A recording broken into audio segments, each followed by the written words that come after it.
겸손한 순종구조. 겸손은 남을 높여 귀하게 대하고 자신을 낮추는 태도를 겸손이라고 합니다. 자신이 잘하는 일이나 자랑할 만한 그런 좋은 일이 있을 때에도 잘난 척 않고 자신을 드러내지 않는 모습을 보면서 겸손이라고 할 수가 있습니다. 겸손은 성경 전체를 통틀어서 하나님의 백성에게 가장 요구되는 바로 신앙 덕목이라고 했습니다. 그래서 신명기 8장 2절에는 내 하나님 여호와께서 이 40년 동안에 내가 광야길을 걷게 하신 것을 기억하라. 이는 너를 낮추시며 너를 시험하사 내 마음이 어떠한지 그 명령을 지키는지 지키지 않는지 알려 하심이라고 기록되어 있습니다. 또한 역대하 7장 14절에는 내 이름으로 일컫는 내 백성이 그들의 악한 길에서 떠나 스스로 낮추고 기도하고 그들의 죄를 사하고 그들의 땅을 고치리라고 하였습니다. 겸손한 자가 누릴 축복으로는 바로 기도 응답을 받는 것입니다. 어떤 기도를 하든지 하나님이 기뻐하시는 기도는 다 들어주신다고 명명하고 확실한 보증이 바로 역대하 7장 15절에 기록되어 있습니다. 이제 이곳에서 하는 기도에 내가 눈을 들고 귀를 기울이리니 하면서 예수님은 이 땅에서 믿음을 가질 이렇게 가르치셨습니다. 예수님은 믿음을 더하라고 하시는 그런 더해달라는 요구에 주인의 권세를 말씀하시면서 하나님의 권세를 이렇게 임하셨다고 말씀을 하고 있습니다. 예수님은 주인의 말에 겸손하게 순종하고 명령한 주인에게 바로 영광을 돌리는 하인을 사례로 이렇게 말씀을 하시면서 믿음의 구조를 가르쳐 주셨습니다. 예수님은 당연한 순종의 믿음이 얼마나 위대한지를 이렇게 가르쳐 주셨다는 것입니다. 하나님은 우리에게 믿음의 요소들이 어떻게 연결되는지 알려주셨습니다. 믿음의 요소가 여러 한이 있습니다. 여럿이 있다는 것이죠. 기본적으로는 말씀, 기도, 찬송, 전도 이런 예배입니다. 또 헌금이 있습니다. 믿는 사람들은 이 요소들을 모두 행하고 있습니다. 어떤 것은 은사를 받은 것처럼 열심히 또 잘하고 또 어떤 요소는 부담을 가져도 억지로라도 행하고 있습니다. 사실 믿음 생활 중에 어느 한 요소를 빼놓을 수도 없고 또 어느 한 요소만 지나치게 강조할 수도 없습니다. 균형을 잡아야 하고 골고루 잘 해야 합니다. 모두 잘 할 수는 없지만 어느 한 요소에서 제로점에 가까이 해도 안 된다는 것입니다. 믿음의 사람의 태도에서 문제가 생긴다면 그 믿음을 의심받습니다. 오늘 본문에서도 제자들이 예수님에게 믿음을 더해달라고 부탁을 합니다. 예수님이 한 이야기를 해주시는데 그 이야기 속에 겸손과 순종이 담겨 있습니다. 즉 믿음의 요소 중에는 겸손과 순종이 포함되어 있다는 것입니다. 겸손과 순종이 믿음이기도 하고 믿음을 증명하기도 합니다. 하나님이 교만한 사람을 물리치시고 겸손한 사람에게 은혜를 주신다고 야고보서 4장 6절에는 기록되어 있습니다. 그러나 더욱 큰 은혜를 주시나니 그러므로 일렀으되 하나님이 교만한 자를 물리치시고 겸손한 자에게 은혜를 주신다 하였느니라 이렇게 말씀하셨습니다. 사실 겸손한 사람은 순종을 잘합니다. 자신의 결정권보다 하나님의 결정권을 인정하기 때문에 하나님의 뜻에 순종을 하게 마련이죠. 억지 순종도 아니고 마음을 다하여 기꺼이 순종한다는 것입니다. 그럼 오늘 겸손한 순종 구조, 첫째로 믿음의 인력을 가르치신 예수님, 바로 제자들이 주님께 우리에게 믿음을 더하소서 오늘 5절 그렇게 강구를 했습니다. 우리들의 이야기인 것 같습니다. 성도들의 한결같은 기도의 이런 제목입니다. 예수님은 바로 예수님의 제자들 스스로 자신들의 신앙이 부족함을 깨달았습니다. 그리하여 믿음의 주가 되시고 믿음을 선물로 주시고 또 믿음을 주장하사 온전하게 하시는 주님께 믿음을 더해달라고 이렇게 간구를 했던 것입니다. 이와 같은 간구는 자기의 부족을 깨달아 전적으로 주께 의지하는 그런 행위이며 신앙 성장의 가장 확실한 길이라고 했습니다. 제자들이 예수님께 믿음을 더해달라고 하자 예수님이 대답을 하십니다. 너희에게 겨자씨 하나할 만한 믿음이 있었더라면 이 뽕나무도로 뿌리가 뽑혀 바다에 침겨라 했을 것이요 그것이 너희에게 순종하였으리라. 사실 믿음이라는 개념이 눈에 보이는 요소가 아니기에 크기와 무게를 우리가 잴 수가 없습니다. 하지만 우리는 믿음에 크든지 작든지 직감적으로 이렇게 또 구분을 할 수는 있습니다. 사람의 힘으로 안 되는 일을 이렇게 성취하는 사람에게는 믿음이 크다고 말하고 또 충분히 할 수 있는데도 안 하거나 못하면 믿음이 적거나 없다고 말하기도 해봅니다. 그러니 믿음을 더해달라는 제자들의 요구가 틀린 말은 아닙니다. 그런데 예수님이 대답해서 놀라운 반견을 우리는 하게 됩니다. 겨자씨라는 것은 매우 작습니다.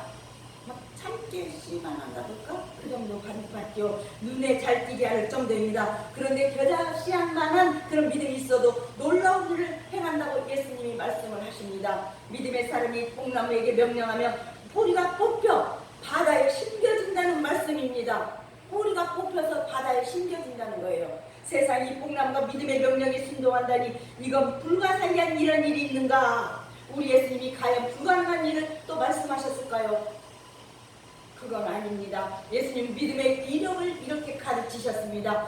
우리가 가진 믿음이 비록 작은 것 같지만은 우리가 가진 이 믿음이 비록 이렇게 조그마한 것 같지만 보이지 않는 것 같지만 하나님이 그 믿음을 사용하시면 놀라운 일이 나타난다는 것입니다. 하나님이 믿음의 사람들을 이렇게 놀랍게 하도록 사용하시기 때문입니다. 아멘.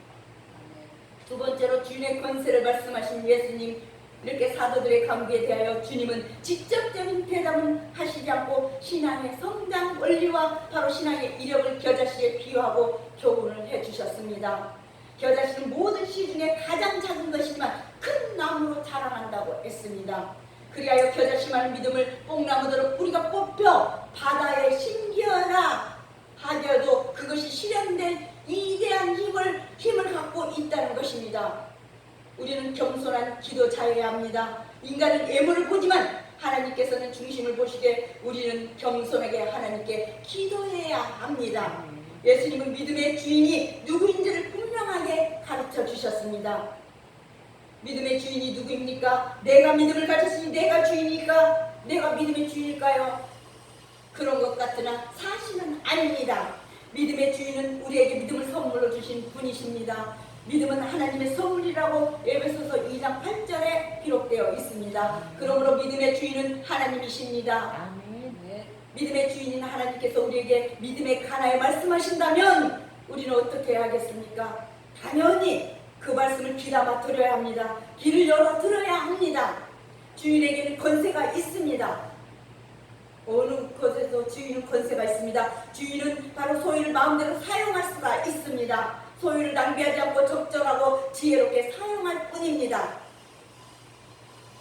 주인은 주인의 자리가 있고, 그래서 주인은 주인의 자리가 있고 하인은 하인의 자리가 있습니다. 주인이 하인에게 주인 자리를 쉽게 내어주지는 않는다고 했습니다. 하인이 밭을 갈거나 양을 치고 집으로 돌아오면 주인이 자기 자리로 불러서 함께 먹자고 하지 않는다는 것입니다. 주인과 하인이 자리가 엄연히 구분되어 있기 때문입니다. 만약 주인이 하인을 불러서 주인의 자리에 오라고 하면 하인에게는 엄청난 은혜일 것입니다. 하나님과 우리 사이가 이와 같습니다. 하나님의 자리와 우리의 자리가 이렇게 구분되어 있습니다. 우리가 하나님 자리를 넘볼 수가 없다는 것입니다. 아멘. 다만 하나님이 우리를 오라고 부르시면 그것이 우리에게 큰 은혜라는 것입니다. 예수님만 바라보고 십자가만 의지하며 내 위치, 내 자리를 지킬 줄 아는 우리 그리스도인이 되셔야 합니다. 아멘. 그러려면 세 번째, 믿음의 질서를 제시하신 예수님. 오늘 예수를 따른다는 것은 그를 믿고 따르는 삶을 말하는 것입니다. 즉 삶의 방향과 방법이 변화되는 것을 말한다는 것이지요. 바로 성경에 예수의 제자들을 배와 그물을 버려두고 부침까지도 버려두고 예수를 따랐다고 했습니다. 그러므로 예수님께서는 그들에게 현세에 여러 배를 받고 내세에 영생을 받을 것이라고 약속을 해주셨습니다. 주님이 이렇게 겸손한 봉사 원리를 교훈하셨습니다. 비록 뽕나무가 뿌리째 뽑혀 바다에 심기게 되는 이런 신앙의 능력을 가졌다 할지라도 그 봉사의 원리는 종일 밭에서 일을 하고 집에 와서 주인의 식사하는 곁에서 수종을 들고 수종을 들고 오히려 무익하다고 고백하는 종과 같은 자세로 우리는 주님을 섬겨야 되는 것이라고 말씀을 하셨습니다.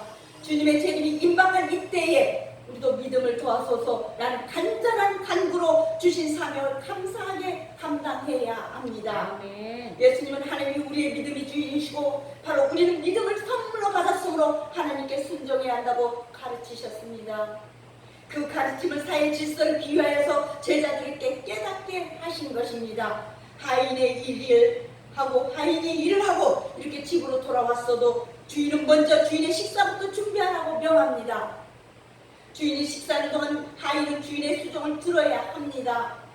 주인이 다 먹은 다음에야 하인에게 식사하라고 말을 합니다. 즉 주인이 언제나 먼저이고 하인은 나중입니다. 믿음도 마찬가지입니다. 믿음은 주인이신 하나님이 언제나 먼저이십니다. 아멘. 우리는 하나님 다음이라는 것입니다. 아멘. 하인은 나중입니다. 믿음도 마찬가지라고 했습니다. 우리가 무엇을 생각하고 결정할 때 하나님을 먼저 생각하고 우리를 나중으로 생각해야 합니다. 아멘. 이것이 믿음의 질서입니다. 하인이 주인에게 순종하였어도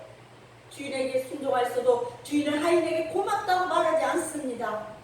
만약 고맙다고 말하면 주인이 하인에게 인격적으로 대우하는 것입니다. 우리 하나님은 어떠하실까요? 만약 우리가 하나님을 우선적으로 생각했을 때 하나님이 어떻게 반응하시겠습니까?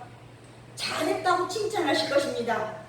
잘했다고 칭찬하십니다. 그야말로 하나님이 우리를 엄청나게 크게 다 대우하시는 것입니다. 아멘. 하나님이 우리를 하인의 정도가 아니라 자리로 이렇게 올려주셨다는 것입니다. 아멘. 하나님이 믿음의 질서를 새롭게 만드셨습니다. 놀라운 은혜입니다. 아멘. 우리에게 믿음을 선물로 주시고 미아바 이등 가진 사람을 자녀라고 인정해 주시니 얼마나 큰 은혜입니까? 아멘. 믿음 가진 사람을 자녀라고 인정해 주시니 큰 은혜입니다. 아멘. 우리는 믿음의 질서를 제시해 주신 예수님께 감사하면서 아멘. 교회에서는 선행으로 복음을 준비하고 전하는 자가 되어야 할 것입니다. 아멘.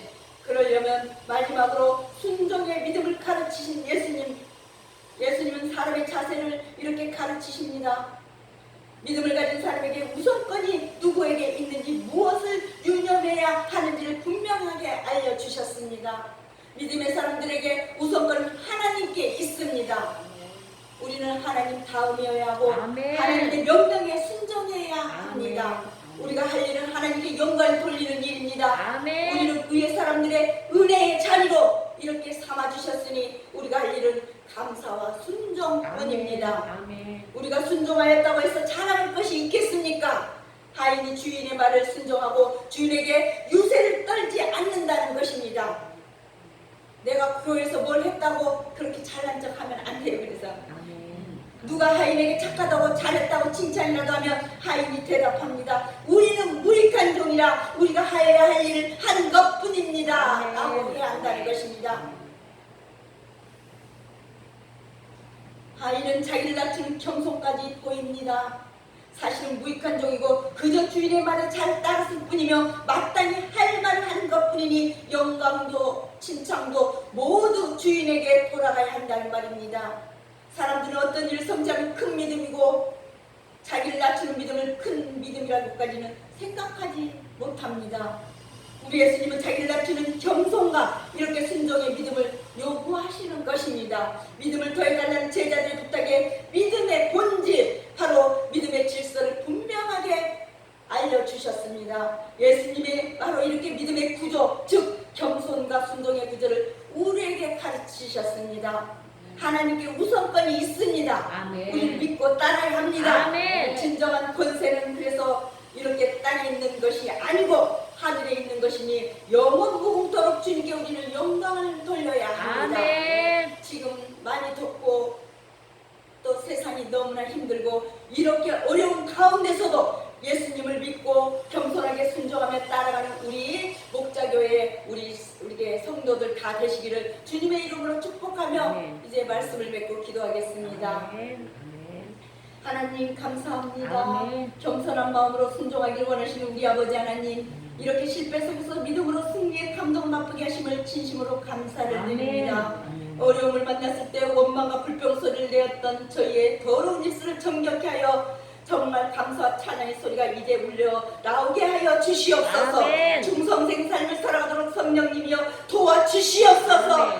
우리 아멘. 교회에 세워진 모든 계획을 다시 한번 축복하사 목표가 아름답게 성취되게 하시고 아멘. 말씀이 응답하는 기적이 나타나게 하여 주시옵소서. 아멘. 특별히 작은 일에도 충성스러운 일꾼들이 되어서 성실하게 행하게 살게 하시고 부지런한 농부처럼 동토는 데서부터 해지는 저녁까지 헌신하는 삶을 살게 도와주시옵소서. 아멘. 하나님, 겸손한 믿음을 가진 우리 성도를 사랑하는 우리 하나님 아버지, 담대한 믿음을 주시옵소서. 교회를 위하여 헌신하는 영혼들에게 아름다운 정말 하늘 은혜와 권능이 입혀지게 만들어 주시옵소서. 아멘. 복음을 전하기 위해서 땀 흘리는 영혼들의 수고를 생명력에 기록되게 만들어 주시옵소서.